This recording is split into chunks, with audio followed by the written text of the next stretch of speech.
Now, Tesla Chan spotted something really eye-catching. Can you see a vehicle that looks a bit unusual here, right here? Does this look to you like a Model 3 or a Model Y? I'm not so sure if it does. Here it is again. Now, if Tesla really strips down these new vehicles like this, I can see why they could be selling them for $20,000. But jokes aside, in the comments, people are saying that this is a smaller Model 3 or a Model Y. To me, this would look more like a Model 3 than a Model Y. But it just seems like it's a bit smaller, maybe? I'm not quite sure. Like, if you look at the back here, it has a slightly different finishing, but is this a Cybercab? I'm also not quite sure about I don't think this would be a Cybercab, would it? It could be just because it's really stripped down, but I do see how the back of the vehicle is more narrow. See how it becomes more narrow here, whereas other Tesla vehicles don't really do that as much. But we're looking at a skeleton here, so it's a bit difficult to have any definite conclusions, but there are quite a few people in the comments thinking that this is going to be one of the cheaper models made by Tesla. And I don't really see anyone saying that it's a Cybercab, with many people thinking it's like a hatchback Tesla model. If this is indeed a smaller Tesla, we will be seeing more leaks. Oh, there's a new rumor floating around, and that is that in China, Tesla is about to release a new, cheaper Model Y, internally codenamed E80. This vehicle would possibly have an even smaller battery. The wheel size will be smaller. Ambient lighting would be removed. All windows changed to a single layer of glass. The glass roof would be removed and replaced with a metal roof. The rear screen would be removed. The electric trunk will be changed to manual. The number of speakers in the car will be reduced by half. Wait, what? The price is expected to be between $20,500 USD to $23,300. That's a pretty low price. Keep in mind, these are all just rumors. Without making the vehicle actually smaller, reducing the price by that much, I don't know. But if somehow Tesla can pull it off and sell a new vehicle for about $20,000 USD, that sounds bullish to me. Now check this out. These are job listings from Tesla, launch engineering technician, new product introduction. All of these jobs are related to launching a new product. And is that for the Cybercab or is that for something else? Well, we'll find out soon. 100% this is correct. There is a moment coming where this tech goes as viral as ChatGPT, and anyone can access it just using an app on their phone. Joey here just drove with his dad on FSD, and it was his first time seeing it. And then he said, "It's freaking insane. I'm going to buy Tesla stock." And now he's talking to his friends about it. It's just a matter of time before Tesla experiences its own ChatGPT moment. And I'm already seeing signs of it, looking at my friends and my family, how they were so against even using FSD just months ago, and now they're all over it. I personally definitely have a suspicion that Elon Musk was directly involved in this. It's good for Tesla, however. The transportation department announced that it will no longer require automakers to report certain kinds of non-fatal crashes, but the exception will apply only to partial self-driving vehicles using so-called level 2 systems, the kind that Tesla deploys. For those saying that Waymo is going to beat Tesla, well, obviously being the first one in the market always makes you the winner. Just like GM won the whole EV race because they released the EV1 vehicle years before Tesla. And that's exactly why now today, the GM EV1 is the world's best-selling vehicle. And that's despite Tesla being a better product. I'm pretty sure in some parallel universe, that is true, but definitely not in ours. I think this perfectly explains exactly why we haven't received a new FSD version in a little while, because the number one priority for the Tesla AI team is to launch a driverless rideshare service this year. And the second priority is also for Tesla AI team to launch a driverless rideshare service this year, which is exactly what the third priority is as well. With Elon Musk recently having recommitted to Tesla on the earnings call, he is now showing us how he's recommitting exactly. Kramer just said on Robotaxis, "I'm putting my chips on Elon Musk. I don't think Waymo scales the way people think. Go and read what Musk said about what he's gonna do," which overall sounds like a very positive thing, but Elon Musk knows that inverse Kramer is tough karma to overcome. When Tesla stock years ago IPO'd, Jim Cramer said to not even rent the stock. That's how against buying Tesla stock he was. And now showing his commitment to Tesla, Elon Musk says, "I'm calling weekend reviews with Autopilot to accelerate progress." Also, Damon John from Shark Tank, he's telling people to buy Tesla stock. He's bullish on robotaxis. And look, I believe that we are seeing a big change here, a pivot in everyone's perception of Tesla. People are now giving some credit to Tesla for possibly being able to deploy robotaxis. Before, it wasn't really popular to talk about Tesla and FSD and robotaxis, but now it's becoming a little bit more mainstream. And I'm pretty sure that Elon Musk had something to do with this in a very tangible way. The administration in the US announced that it will take steps to ease hurdles for self-driving cars. The Secretary of the Department of Transportation announced that there is going to be a new automated vehicle framework so that there's only one federal standard instead of 50 different standards set by each state. And I believe that is a huge reason why the stock rallied so much before the weekend. And before that was posted, this came out. The NHTSA will now allow domestically produced autonomous vehicles to qualify for exemptions to the US auto safety standards previously offered only to imports. What? NHTSA also will continue to require car makers and other companies to report crashes involving self-driving systems while loosening some reporting requirements. No matter how you look at this, it is definitely great news for Tesla, and no wonder why the stock rallied about almost 10% on Friday. It's quite a roller coaster being a Tesla stock investor, isn't it? One day we're down 10%, the next day we're up 10%. And Elon Musk certainly remains extremely bullish on Tesla. Your Tesla car will earn you money. But here's something we haven't really quite seen before. This person is one of the directors at Tesla, and he's saying that FSD is going to be a game changer. "I've taken our robotaxis all over Austin, from downtown to getting dropped off right in front of Gigatex's full self-driving FSD is remarkable. Can't wait for our launch this summer. Driverless and supervised FSD and the convenience it brings will blow people away." We have heard Elon Musk say, "Oh, this will blow your mind." And then you get it, and sometimes it does, and sometimes... But we haven't really quite heard anything like this, as far as I remember, from Tesla's employees. And usually, I think we can take whatever statements Tesla's employees make as statements that you can count on more. You certainly cannot fully count on them, but if a Tesla employee says something this bullish, it is more bullish than Elon Musk saying it. This is an incredibly insightful observation. You know, with an Uber, when you call for one, it doesn't immediately connect you with a driver because it's trying to understand and select the best driver, and then the driver needs to confirm, and it takes a minute. But with robotaxis, this shouldn't really be happening because all these robotaxis are connected to the network, and the system can immediately pick the right one instead of having to wait for a driver to confirm. This should be happening immediately, which is going to make a vehicle arrive wherever you are at much faster, or significantly noticeably faster. And another thing is, probably the robotaxi can start coming to you the moment you say, "Hey, I need a robotaxi," is driving to you, and then in the meantime, you can figure out where you want to go. You probably don't even need to enter your final destination until the car actually arrives. And sometimes for me, that takes 1 or 2 or 3 minutes to figure out.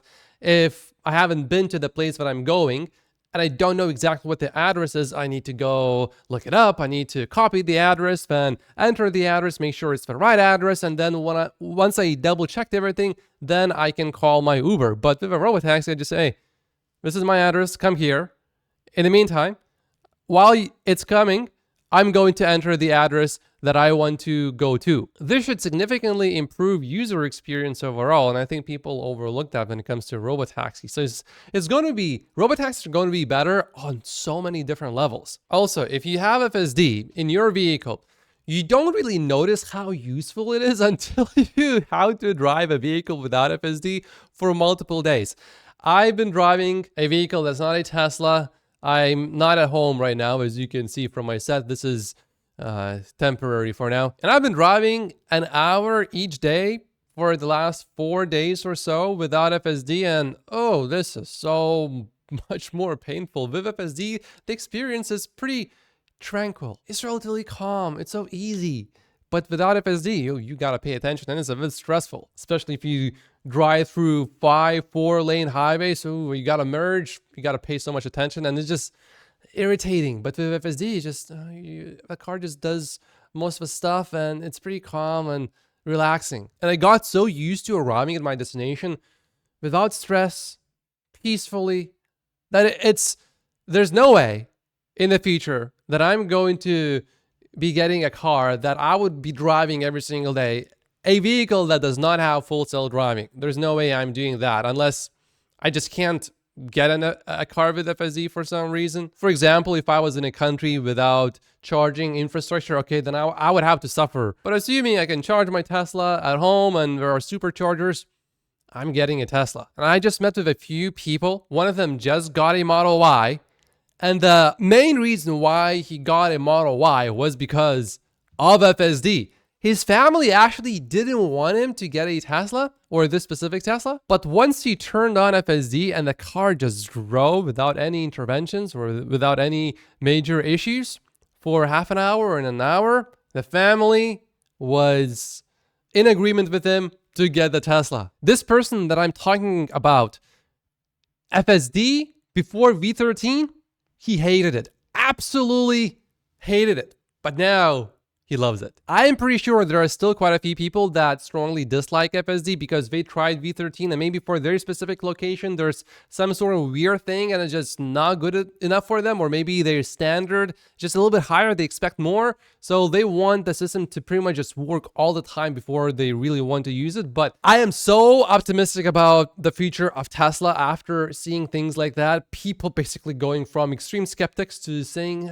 this totally sucks. So now, oh, I have to have it. This happened in just a matter of a few months. I really think even many investors in Tesla have not really experienced that. So therefore, they don't have that conviction yet. But when they start realizing, oh, it's actually happening, they will become even more bullish and they will buy more stock. And then eventually people that are not invested in Tesla stock, they will start seeing that, and institutions will have to catch up as well as Tesla's FSD gets better and people start buying Teslas just because it has FSD. And then of course, Tesla eventually is going to make FSD safer than human driving, and that is just going to explode the stock. Also, FSD supervised ride-hailing service is now live for early set of employees in Austin and San Francisco Bay Area. They already completed over 1,500 trips with 15,000 miles of driving. Keep in mind this is supervised, so I don't really see it as a big deal, but certainly Tesla is making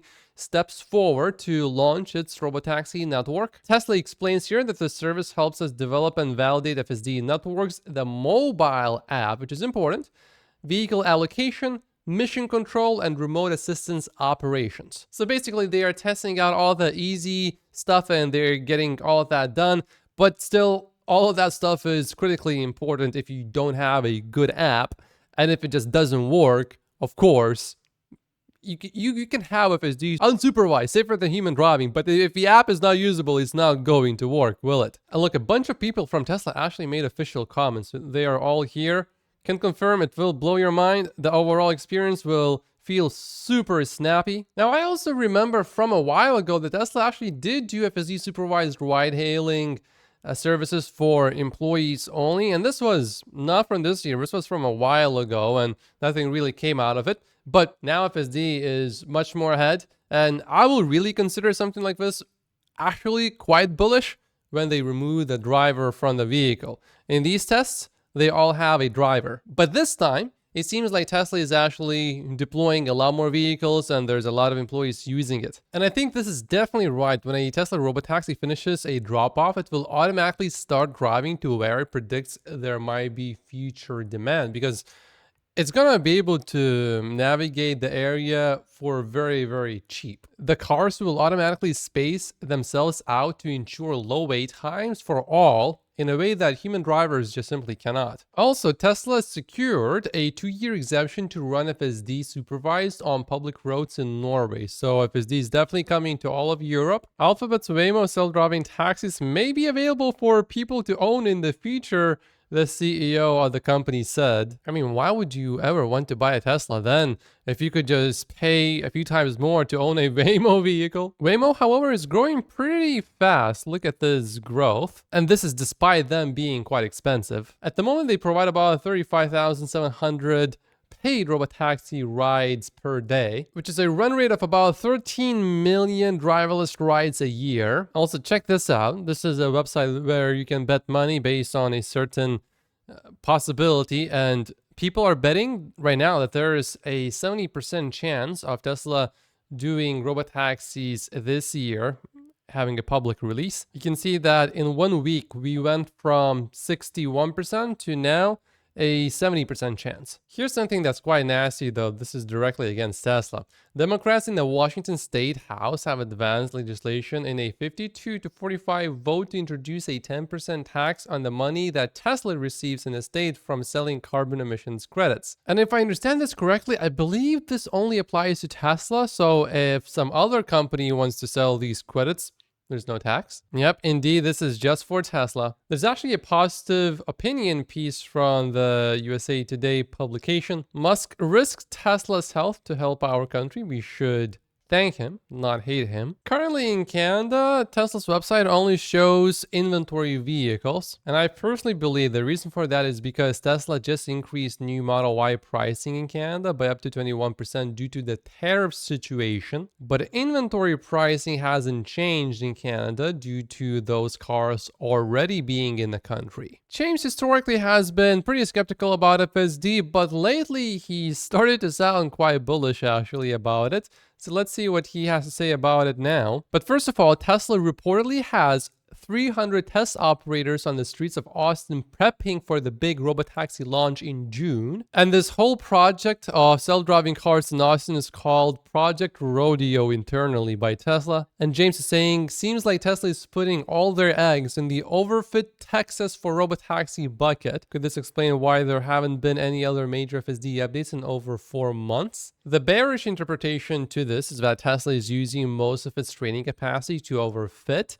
what will be a very small geographic region at the expense of broader improvements for the fleet. If this is what is happening, either Tesla needs to vastly increase its training capacity to go faster, which they can't really afford to do. Thanks, James. I think Tesla has tens of billions of dollars in cash, which it could further deploy to have more training capacity. So I wouldn't say that Tesla has no capacity to expand its training compute. And then he makes a second point, or generalized autonomy everywhere is very far away. I think James here is completely missing the broader picture. If you know that you are going to launch everywhere, you still have to start with one location. And if you are going to launch in Austin, why would you have drivers deployed, let's say in Florida or New York right now or Seattle? While you know you are definitely launching in Austin first, make that location work and make sure that everything is good and smooth there. And I personally believe the improvements that Tesla is going to make to FSD to make it work better in Austin, these will transfer to other locations as well. And Elon said that too on the earnings call. However, what Elon did say is when conditions are completely different, for example, let's say there's snow in New York City, but the model was only really trained in California where weather is generally good and there's never snow. The model that's fitted for California, it can still drive in New York City when there's snow, but it's just not going to be as good. But when you make the model better in California, I still believe it's going to be better in New York City when there's snow. But James is right that the last model, that was a bigger update, it was released on February 17th. And the changes since V13 launched, they weren't step changes in improvement. On the earnings call, it was mentioned that there is some value to having a localized set of parameters for different regions and localities. But I think what Elon Musk was referring to there was not so much, okay, let's compare Austin versus Dallas versus Houston, and we are going to overfit our model for each city. I don't think that's what Elon Musk was talking about on the earnings call. I think he was more talking about, hey, look, there's never snow in Los Angeles, but there's snow sometimes in New York City. So when there's snow, the driving conditions are vastly different, and for that we might want to have a slightly different model. Here are the assumptions that James has. Given the lack of updates for the fleet, Tesla might be committing a disproportionate amount of resources and training compute capacity to the Austin Robotaxi rollout. I think there's a good chance that's actually true, because if you can have Tesla robotaxis in the Austin area safer than human driving, unsupervised, without HD maps, even if it wasn't safer than human driving, let's say in New York City, when it's raining, as the snow is melting, these are going to be very different conditions for driving, and that may not actually be safer than human driving if you take a human that actually lives in the local area. And then he continues, given that the community tracker shows that V13.2.8 is performing worse than the previous version, he's comparing these two, despite the fact that miles driven and sample size is larger in V13.2.8, it means that its performance from more fitted or more trained regions does not transfer perfectly from one region to another. Performance improves in regions that have more dedicated training time, so it would make sense for Tesla to try and overfit Austin to ensure a successful rollout. I think there's something to be said about what James is saying, and I think there's definitely a point to be made there. However, I really don't consider that point to be valid, because you could have said basically the same thing about 12.5.11, and I can tell you from my personal experience, for sure, 100% without a shadow of a doubt, the latest V12 release that you can download right now to your vehicle is better by miles compared to these previous versions right here, at least from my personal experience, for where I was driving in Vancouver City. And that's not Austin, Texas. But if you look at the community tracker, you wouldn't think it's actually better. You would think it's worse. And so this is what gives us, Tesla stock investors who have Tesla vehicles with FSD, this definitely gives us a huge edge over anyone else who maybe even is an investor, but hasn't actually seen the improvements of FSD firsthand. Because it's one thing to look at the videos, and it's an entirely different thing for you to experience the changes yourself, because then you know, oh, this is definitely not faked. This is a real change. And another thing that James is largely ignoring here is driving in China is so much more different than driving in the US or Canada or in Europe. And I have driven in Europe and the US and Canada, and I've been to China. I didn't drive in China because I didn't dare to, but looking at all of the videos published online, Tesla FSD is actually working pretty well in China. So obviously, all of the training, it transfers from one region to another, even though Tesla did not train its software specifically on Chinese data. Then James is asking, why no big FSD updates since December? Well, if you remember when V12 initially came out, we quickly got to V12.3.6, and then after that, until we got V13, all of the improvements, they were, from my personal experience, when I would get them, I would see the hype online, and then I would download it and I would try it in my vehicle, and it's like, is there anything different? In some cases, I even thought there were very minor regressions, not in safety, but in comfort. For example, the car would take a little bit longer to start moving after stopping, things like that. So nothing safety related. It was just like, for one moment, I remember wishing, I wish I could go back to my previous version. But when V13 came out, when I finally got that was a huge change. So to answer the question that James has here, I would ask them, hey, Why hasn't there been a new big major release of another FSD software for such a long time after V12.3.6 came out? I think James is just being too impatient here. I personally believe that Tesla stock is going to $1,000 per share, and then after that, well above it. But there's one investment that I'm telling my younger brothers to make, who are teenagers right now, and it's not Tesla stock. And they have been asking me how I'm doing numbers like this, and I'm going to teach them everything I know about money during a 2-day event. It's in Houston, Texas. It's on May 3rd and 4th, so coming up very soon. And I'll be going through everything I know about money during that event. So if you do come, you are welcome to come. Everyone else is welcome to come. There's the link down below. And I will see you there if you do come. If not, then I will see you in the next video. To those of you who click the like button, thank you so much. And make sure to subscribe if you haven't yet. And I'll see you later.